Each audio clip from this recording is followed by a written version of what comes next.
Ladies and gentlemen, welcome to a new episode of Explore and Engage with Anam. The Democrats always try to use the judicial branch for their own advantage.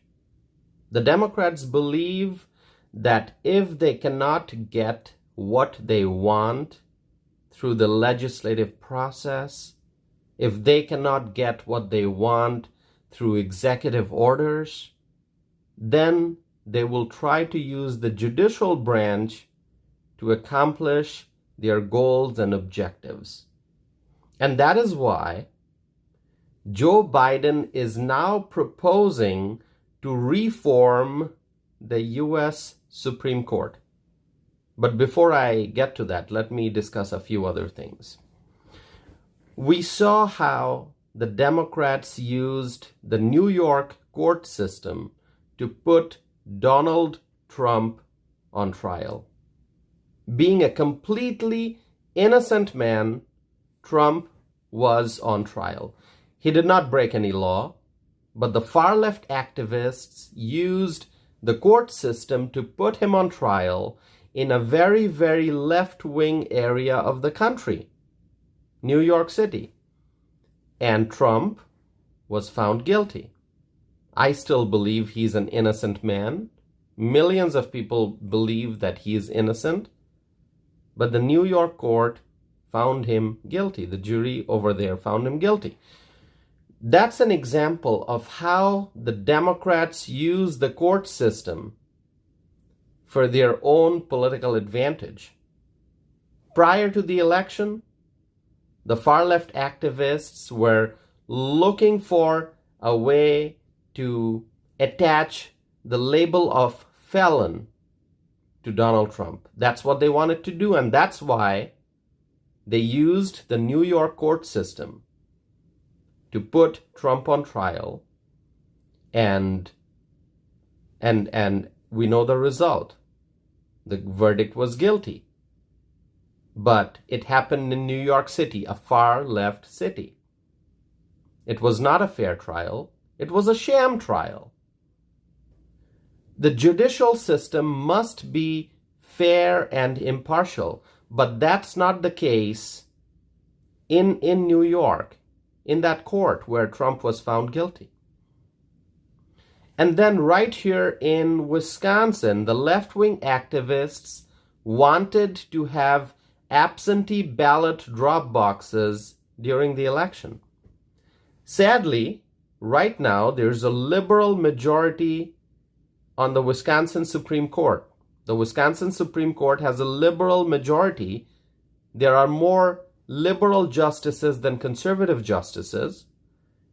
And the court recently ruled that absentee ballot drop boxes will be allowed. But there are many concerns surrounding absentee ballot drop boxes.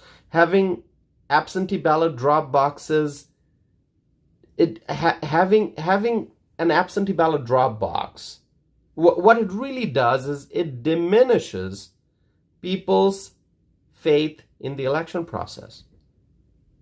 But the liberal majority on the court ruled that these drop boxes are legal. Democrats love ballot drop boxes, but Republicans don't. And let me tell you, there's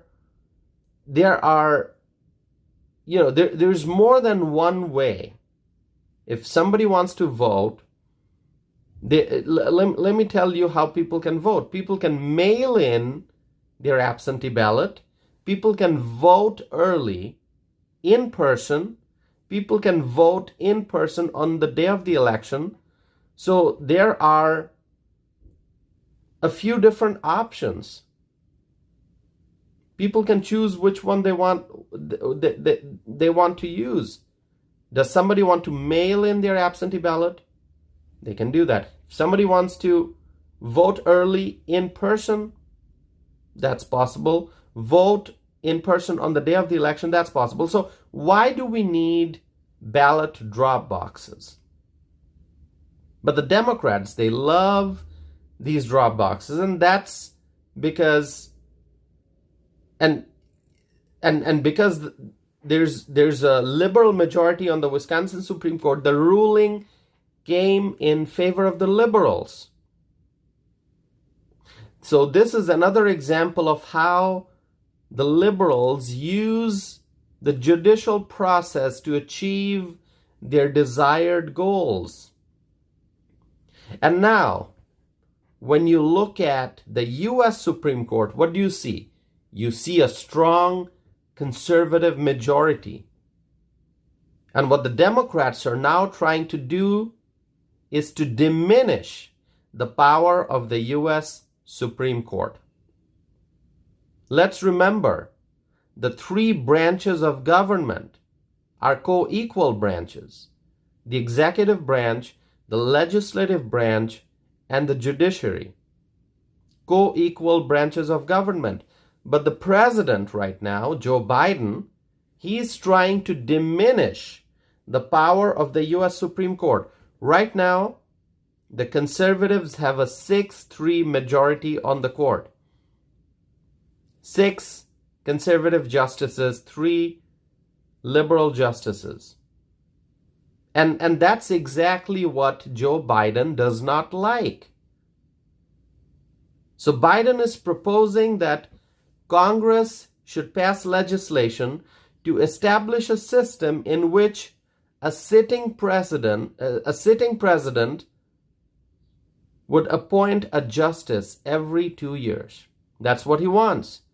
Joe Biden wants a sitting president to appoint a justice every 2 years. And a justice, under Joe Biden's plan, a justice would spend 18 years on the court.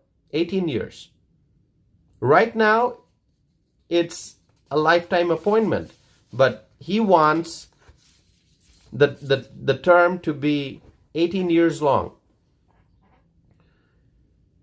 Joe Biden also wants Congress to pass legislation to establish a new code of ethics for the justices.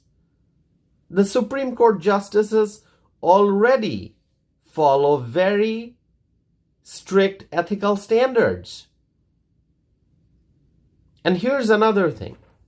Joe Biden wants Congress to pass a constitutional amendment to reverse the Supreme Court ruling on presidential immunity.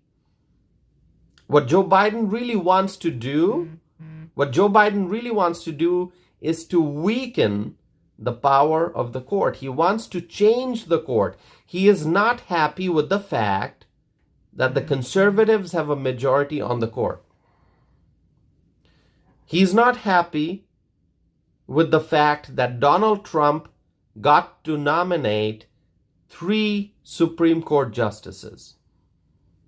3 Supreme Court justices got appointed to serve. Three conservatives got appointed. 3 conservatives got appointed to serve on the Supreme Court when Trump was in office. Amy Coney Barrett, Neil Gorsuch, Brett Kavanaugh.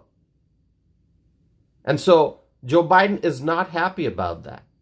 He's not happy that there's a 6-3 majority, conservative majority on the US Supreme Court, and he's trying to change that. That's really what this is about. That's really what this is about. Here's the thing, my friends. The Republicans have a majority in the U.S. House of Representatives. So Joe Biden's plan will not succeed as long as the Republicans have a majority in the House. The House will reject Joe Biden's proposal. And then hopefully the Republicans will continue to have a majority in the House.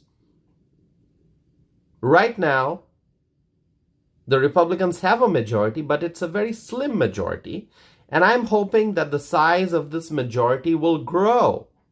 I'm hoping that this November, the Republicans will win more House races so that in 2025, there's a bigger Republican majority in the House of Representatives. And of course, I keep saying that the Republicans must win the majority in the Senate. Right now, the Republicans don't have a majority in the Senate. But this November, there's an opportunity to win Senate races and to regain the majority in the Senate. And of course, the Republicans want to see Donald Trump in the White House. And that's why I keep saying this. I keep saying, my friends, that the November 2024 election is the most important election of our lifetime. It truly is. If the Democrats win the White House, if they keep the majority in the Senate, and if they win the majority in the House, then our country's judicial branch will become weak. The U.S. Supreme Court will become weak if the Democrats gain more power. We cannot allow that to happen. And so it's important to vote, and it's important to vote for conservatives. Vote for Republicans this November. That's my message. Thank you for continuing to listen to my podcast. I appreciate it. If you have any questions, if you have any thoughts, any opinions that you want to share with me, please go to my website, tausifanam.net. When you are on my website, you can send me a message. You can also find me on social media. I'm on Facebook, I'm on Instagram, I'm on X, formerly known as Twitter. I'm also on Truth Social. If you want to email me, you can email me at the following email address, tausif@tausifanam.net. Thank you, my friends. I hope to be back again soon with a new episode of Explore and Engage with Anam.